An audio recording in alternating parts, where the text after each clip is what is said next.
गावातल्या एका खोऱ्यात रवी रोज सकाळी जाऊन झोपेतल्या पक्ष्यांचे गाणं ऐकतो.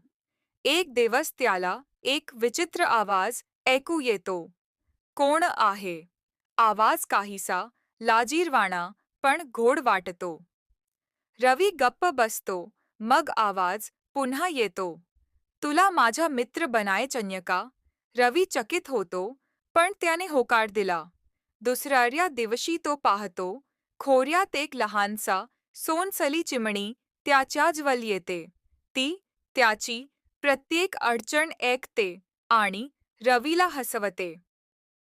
आता गावातील प्रत्येक माणूस आश्चर्यचकित आहे. रवीचा मित्र कोण? पण रवी फक्त हसतो आणि चिमणीला धन्यवाद करतो. शिकवण: कधी कधी मित्र मिळणे अगदी अनपेक्षित ठिकाणी होते आणि तो अनुभव जीवनात आनंद आणतो.